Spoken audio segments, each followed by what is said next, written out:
So, continuation of social organization and social system.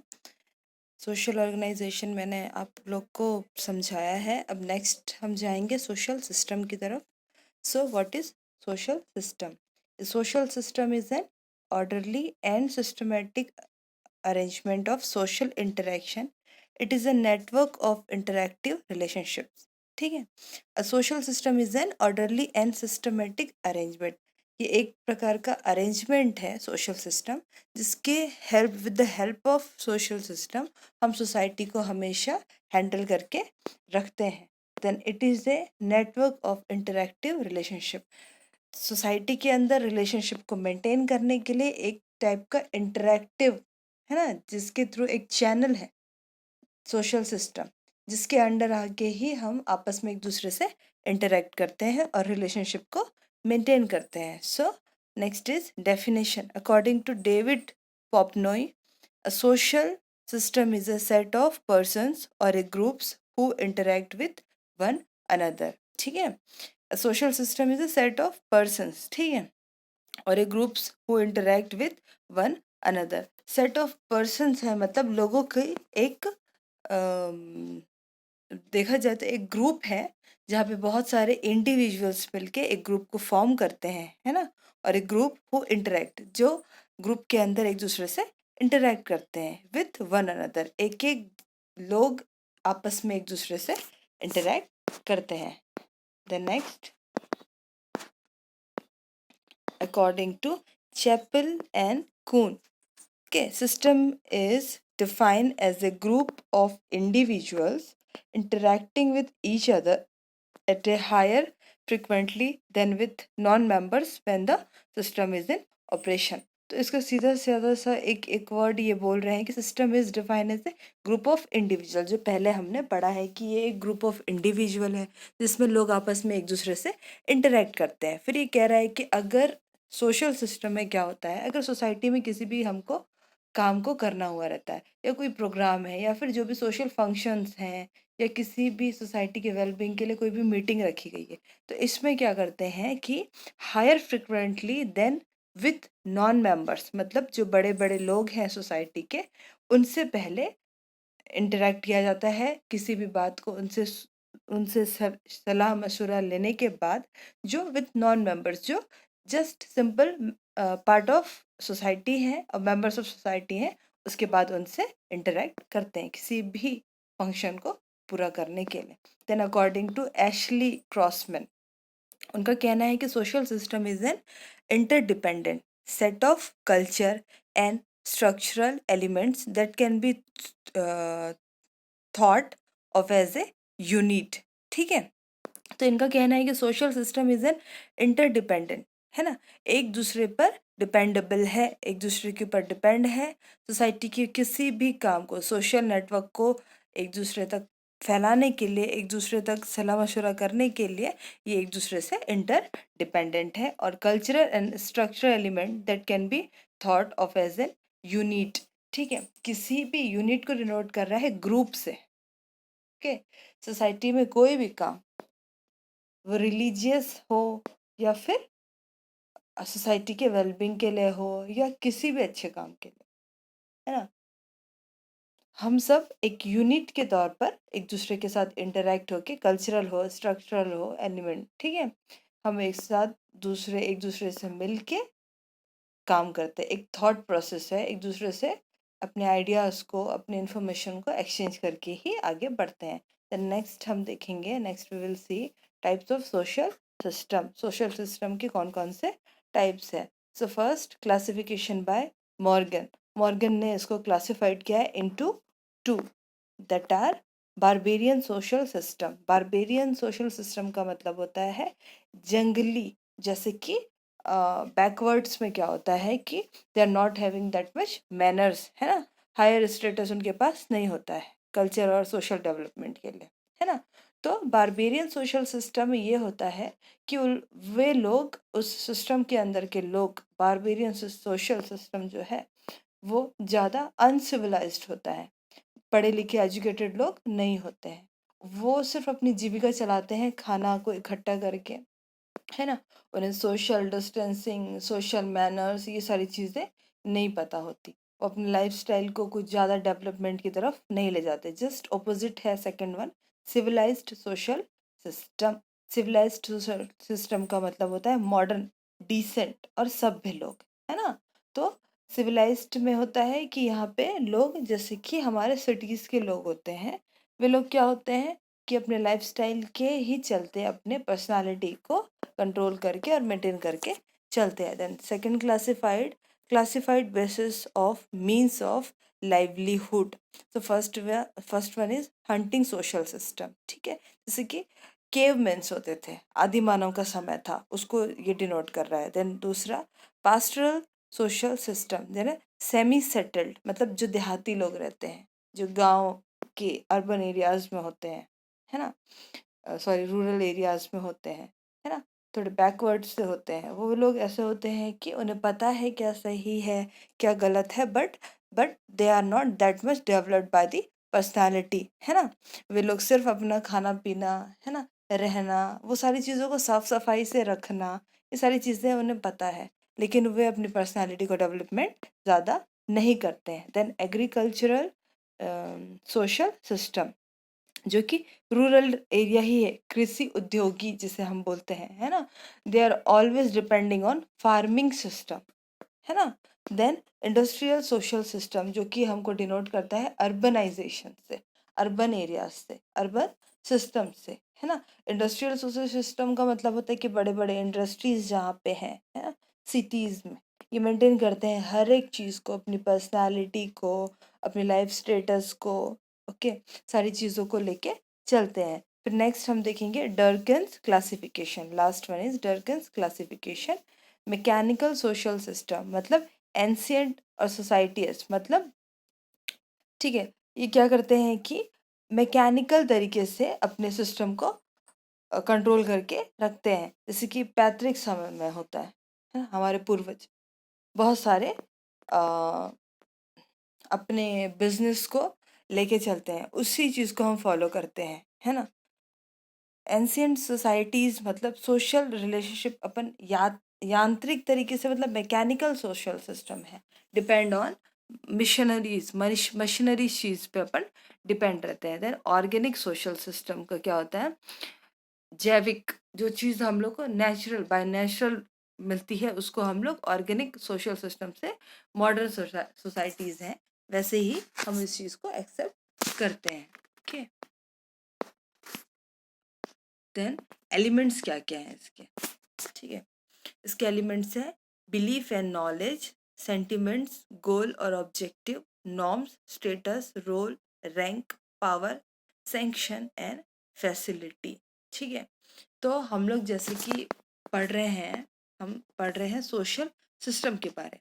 तो social system के elements क्या है, क्या क्या ज़रूरतें हैं सोशल सिस्टम को मेंटेन करने के लिए। बिलीफ एंड नॉलेज इसलिए ज़रूरी है, जब तक हम एक दूसरे के ऊपर डिपेंड नहीं रहेंगे, क्योंकि ये एक ग्रुप के ऊपर डिपेंड करता है।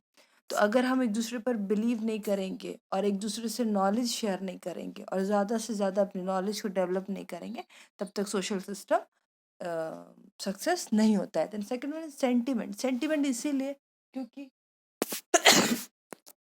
सेंटिमेंट इसलिए होता है क्योंकि जब तक हम एक दूसरे से रिलेट होके, कोरिलेट होके, सेंटिमेंटली एक दूसरे से अटैच नहीं होंगे, तब तक अपने आइडियाज़ को, इन्फॉर्मेशन को कैसे शेयर करें। किसी भी काम करने के लिए एक दूसरे पर ट्रस्ट होना ज़रूरी है ना। उतनी ही एक दूसरे के लिए फीलिंग होना ज़रूरी है। देन गोल और ऑब्जेक्टिव, सोशल सोसाइटी को डिराइव करने के लिए हमेशा गोल और ऑब्जेक्टिव होना ज़रूरी है। विदाउट गोल और ऑब्जेक्टिव हम किसी भी पर्पस को पूरा नहीं कर सकते। नॉर्म्स है, स्टेटस है, मतलब रूल रेगुलेशन है, स्टेटस होना ज़रूरी है, रोल होना ज़रूरी है। रोल मीन्स ये होता है कि जब हम सोसाइटी में काम करते हैं तो मेंबरशिप पे बहुत सारे लोगों को डिस्ट्रीब्यूट करते हैं वर्क्स को, है ना। तो हर एक को एक एक रोल दिया जाता है, तो वो सिस्टम को मेंटेन करने के लिए ज़रूरी है। देन पावर, पावर इसीलिए कि चार लोग अगर किसी सोसाइटी के खड़े हैं और उनकी बात पूरी नहीं हो रही है, तो उन उन लोगों की फिर क्या वैल्यू, कोई वैल्यू नहीं है। इसीलिए जब तक यूनिटी में काम होगा तब तक पावर भी अचीव होगा। देन सैंक्शन मतलब मंजूरी। मंजूरी इसलिए ज़रूरी है क्योंकि पावर, एक सोसाइटी एक यूनिट है ना, ग्रुप में लेके काम करते हैं, तो एक दूसरे की मंजूरी, सैंक्शन होना बहुत ज़रूरी है किसी भी वर्क को कंप्लीट करने के लिए, फॉर द सोसाइटी के वेलबींग के लिए। देन फैसिलिटी, फैसिलिटी तो होनी ही चाहिए, क्योंकि अब हम एक ग्रुप को लेके चल रहे हैं, सोशल ग्रुप को लेके चल रहे हैं, तो सोसाइटी को डिराइव करने के लिए हमेशा हर प्रकार की फैसिलिटी सोसाइटी के अंदर होना ज़रूरी है। देन नेक्स्ट हम देखेंगे यूनिट के अंदर का ही पोर्शन है role. It is an expected behavior in a given individual for social status and social options, positions है ना। it is an expected behavior, role क्या है, expected behavior है। जैसे कि हम देखते हैं हमेशा कोई भी काम होता है तो हम कहते हैं कि उनको ये कारोबार दिया गया है, बिकॉज हमें पता है कि वो अगर फैमिली का कोई हेड है तो उनको अपने घर को चलाना है, फाइनेंशियली भी और हर तरीके से, तो उनका एक रोल है जो कि एक्सपेक्टेड बिहेवियर के अंडर आता है। ठीक है, it is an expected behaviour in a given individual for social status and social position. ठीक है, क्यों होता है रोल, एक सोशल स्टेटस और सोशल पोजीशन को मेंटेन करने के लिए। Then according to Davis, role is the manner in which a person actually carries out the requirement of his position. इसके अंदर क्या होता है, सबसे पहले रोल का मतलब होता है कि वन टाइप ऑफ पोजीशन है। Role is the manner in which a person actually carries out the requirements of his position. एक रोल होना किसी भी वर्क को करने के लिए बहुत ज़रूरी है। जब हम किसी को किसी भी प्रकार का रोल देते हैं तो उसके अंदर क्या करता है, वो actual carries out the requirement, तो किन किन चीज़ों की ज़रूरत है उन सारी चीज़ों को वो ध्यान देता है किसी भी वर्क को पूरा करने के लिए। ठीक है, then according to Lundberg, role is a pattern of behavior expected of an individual in a certain groups or situation। तो इनके लर्नबर्ग के हिसाब से role is a pattern of behaviour, एक बिहेवियर का एक पैटर्न है एक्सपेक्टेड ऑफ एन इंडिविजुअल, जो कि एक्सपेक्टेड रोल है इन ए सर्टन ग्रुप और situation for social, for society के वेलबींग के लिए, सोसाइटी को मेंटेन करने के लिए हमेशा इंडिविजुअल को एक सर्टन ग्रुप और सिचुएशन में एक रोल को दिया जाता है। क्यों दिया जाता है कि उस फंक्शन को, उस सोसाइटी के जो भी कार्यभार को संभालने के लिए एक रोल दिया जाता है, एक एक्सपेक्टेड बोलना चाहिए, एक एक्सपेक्टेड उनको चांस दिया जाता है, एक औहदा दिया जाता है कि आप इस चीज़ को संभालेंगे। Role is a pattern of behaviour expected of an individual in a certain group or situation। The next is status। तो हमने पढ़ा रोल, उसके बाद आता है स्टेटस। क्या है status? Status is the position which an individual has in society. एक पोजीशन है, जैसे कि हम अपनी सोसाइटी में ही देखते हैं कि उनका स्टेटस बहुत हाई है। क्यों हम ये कहते हैं? क्योंकि वो थ्रू दी एजुकेशन और थ्रू दी जॉब अपने स्टेटस को क्या करते हैं, हायर करते हैं। समटाइम क्या होता है कि ये चीज़ हम अचीव करते हैं अपने आप से, और समटाइम क्या होता है कि फैमिली बैकग्राउंड के थ्रू हमें सारी चीज़ें मिलती है। तो सोसाइटी में स्टेटस इज द पोजीशन, एक प्रकार का पोजीशन है which an individual has in society, जो कि सोसाइटी में वो गेन करके रखता है। In the family there are status of father, mother, son, daughter, etc. Likewise, there are status in a club, social, union और फैक्ट्री। वैसे ही बोल रहा है कि स्टेटस फैमिली में भी हम देख सकते हैं, फादर का क्या होता है, देन मदर का क्या होता है, देन डॉटर, सन, और सबका अलग अलग एक स्टेटस होता है। हेड ऑफ फैमिली फादर हैं, तो फिर मम्मी है, उनके बाद फिर बच्चे हैं, उनके बाद ये सारी चीज़ें स्टेटस वाइज होती है। देन लाइकवाइज बोलने से there are status in a club, school, union और factory.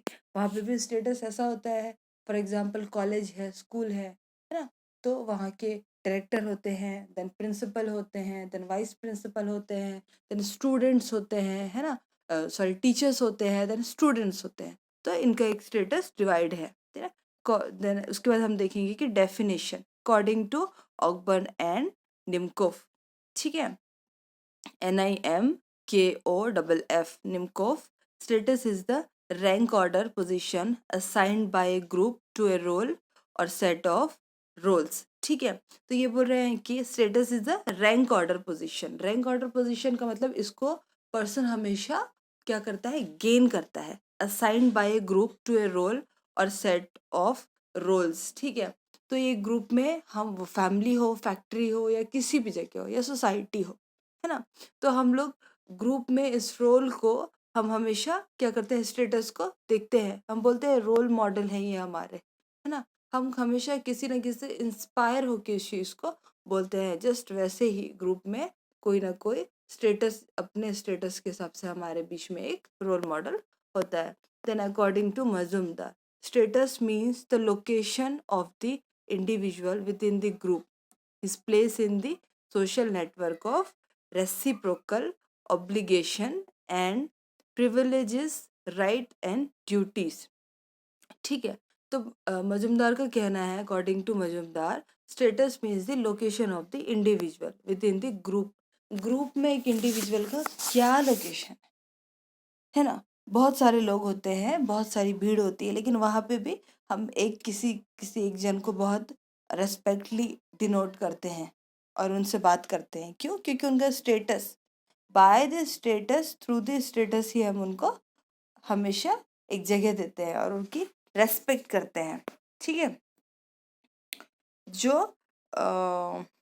His place in the social network of reciprocal obligations and privilege, right and duties. ठीक है, राइट्स एंड ड्यूटीज। तो क्या बोल रहा है कि एक दायित्व है, एक ग्रुप हो, सोसाइटी हो, किसी भी वर्किंग प्लेस हो या एजुकेशनल सेक्शन हो, वहाँ पे हम एक दायित्व के हिसाब से किसका कितना अधिकार है उस हिसाब से भी स्टेटस को मेंटेन करते हैं। बड़े लोग हैं, ज़्यादा एजुकेटेड लोग हैं, तो वो हमसे ज़्यादा स्टेटस वाले होंगे।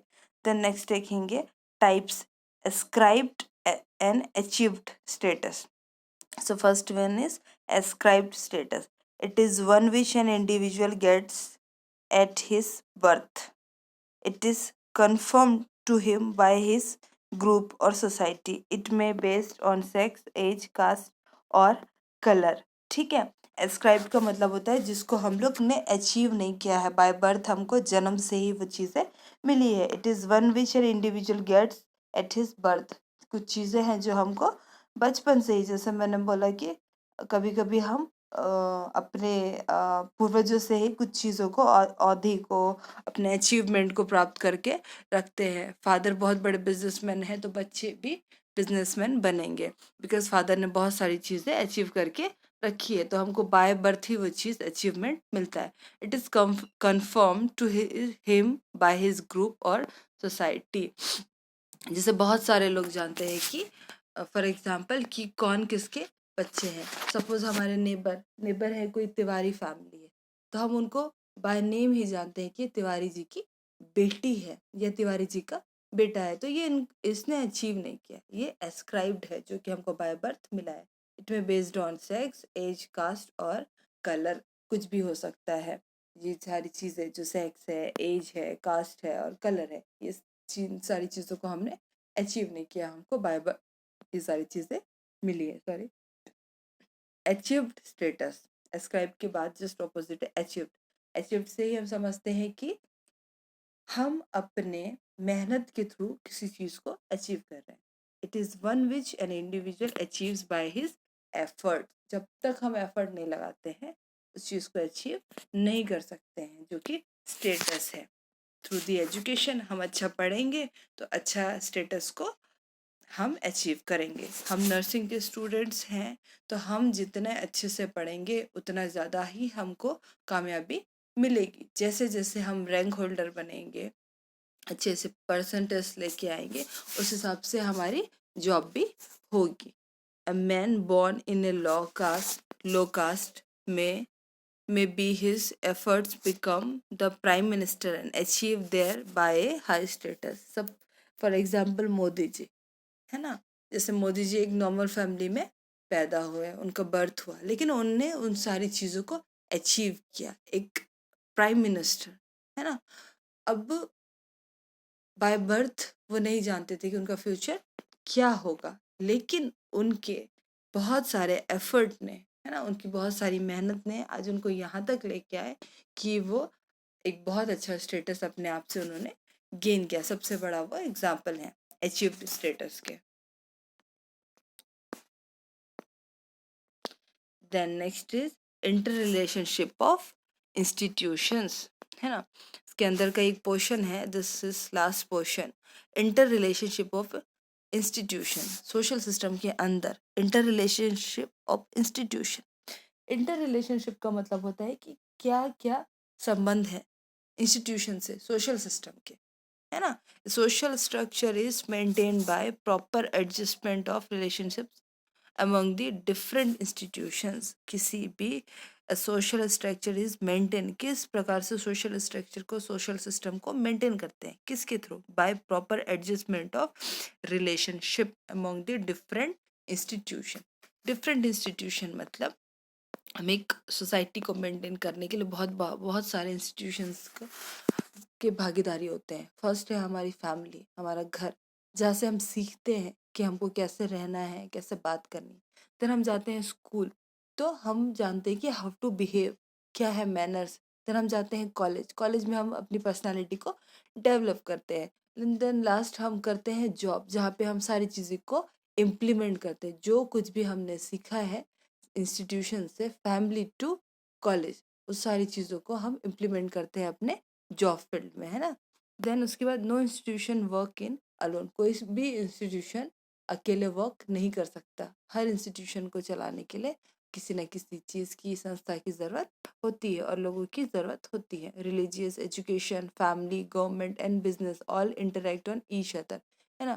फैमिली को भी चलाने के लिए कैसे बोल रहा है, रिलेट कर रहा है, रिलीजियस एजुकेशन, है ना। कोई भी धार्मिक संस्था हो, एजुकेशन लेवल हो, फैमिली हो, गवर्नमेंट हो, गवर्नमेंट डिपेंड है पब्लिक के ऊपर। देन बिजनेस डिपेंड है लेबर्स के ऊपर, है ना। फैमिली डिपेंड है फैमिली मेंबर्स के ऊपर। ऐसे ही एक दूसरे को लेके ही ये सारी संस्थाएं चलती है। देन बिजनेस कंडीशंस में इन्फ्लुएंस द फैमिली लाइफ, है ना। बिजनेस कंडीशन क्या करता है, फैमिली लाइफ को इन्फ्लुएंस इसलिए करता है क्योंकि जब तक हमारा इकोनॉमिक स्टेटस अच्छा है तब तक हम भी अच्छे से लाइफ टाइम डिराइव कर रहे हैं, लाइफ को डिराइव कर रहे हैं। और हमारा इकोनॉमिक स्टेटस अच्छा नहीं है तो हम अपनी लाइफ को डिराइव नहीं कर पाते। देन अनएम्प्लॉयमेंट में determine the number of people who feel unable to marry. Then unemployment में determine the number of people, है ना, who feel unable to marry. ये इस चीज़ को बोल रहा है कि जब जॉब ही नहीं है तो लोग अब इसी के चलते क्या होता है, कभी कभी शादी के बंधन में नहीं बन पाते हैं। अनएम्प्लॉयमेंट में determine the number of people, बहुत सारे ऐसे लोग हैं who feel unable to marry. अब हम शादी नहीं कर सकते, क्यों नहीं कर सकते, क्योंकि हम जॉबलेस, है ना। तो ऐसे ऐसे इंस्टीट्यूशंस हैं जो पब्लिक जिनके बगैर नहीं चल सकती और पब्लिक के बगैर वो इंस्टीट्यूशन नहीं चल सकते। Then social institutions are closely related to each other. Social institution इसलिए एक दूसरे से रिलेट करते हैं क्योंकि ये हमारी पर्सनालिटी को डेवलपमेंट करते हैं, हमारे मेंटल स्टेटस को डेवलपमेंट है, सारी चीज़ों को डेवलपमेंट करते हैं, इसलिए इंडिविजुअल से रिलेट होते हैं। The family is the center, while education, religion, government and economics are the spokes of the wheel, है ना। फैमिली क्या है, एक पहिया है हर चीज़ को चलाने का।